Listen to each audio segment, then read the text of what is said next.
You can call yourself a pilot. You can put the clothes of a pilot on. You can know the schedules. You can sit on the pilot's seat. But you won't be a pilot unless you're in the air in the same way. You can't truly be a follower of Christ if you haven't dealt with the issue of humility, if you're not working through the issue of humility, because humility is at the very heart of who Christ is. And Christ displays this in his own life. We're going to go to Scripture now. We'll have some ushers come down the aisles. If you want a Bible, just go ahead and raise your hand. And we're going to go to an awesome Scripture. It's actually in the book of Philippians. Philippians chapter 2.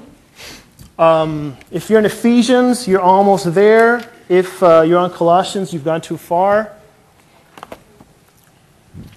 This is a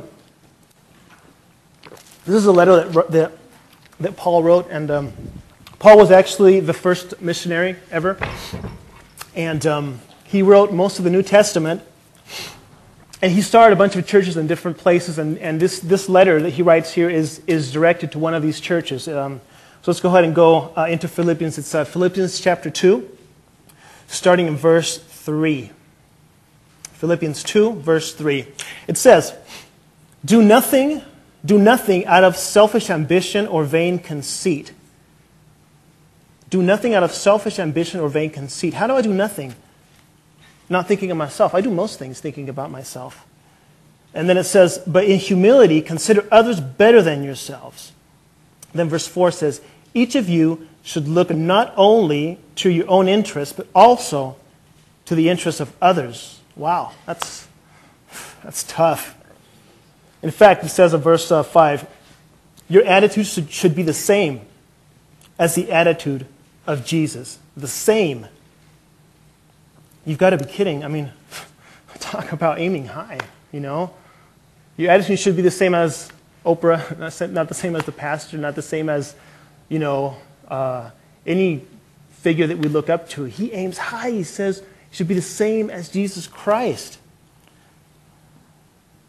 And then he continues on verse 6, Who being in very nature God, did not consider equality with God something to be grasped. In other words, Jesus was God. And he took off the fact that he was God. He said, I'm not going to grasp that for your sake. I'm going to humble myself further to become just like humans. And that to me is unbelievable. And verse 7 says, But made himself nothing. Made himself nothing. He says, in other words, saying, For you I'll give up everything. And taking the very nature of a servant, being made in human likeness. He took it off for our sake. And verse 8 says, And being found in appearance as a man.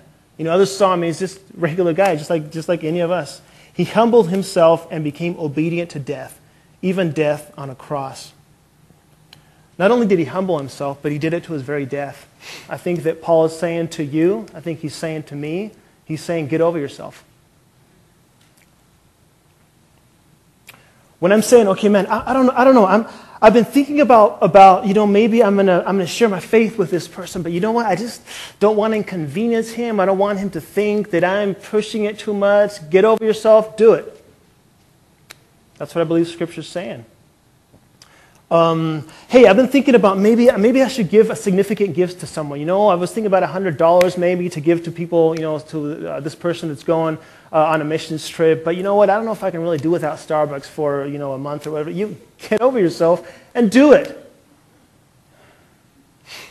When we begin to apologize, when it's inconvenient, when we begin to be generous, when it's inconvenient, when we share our faith, when it's inconvenient, we'll raise the same questions that I raise when I see that. It's like, why would he do that? And people will begin to see God at work in you. Because the truth is, you can't call yourself a Christian unless you're dealing with the issue of humility, because humility is at the very heart of the character of Jesus. So I think it's time for us to take off our godliness and begin to show others God through us.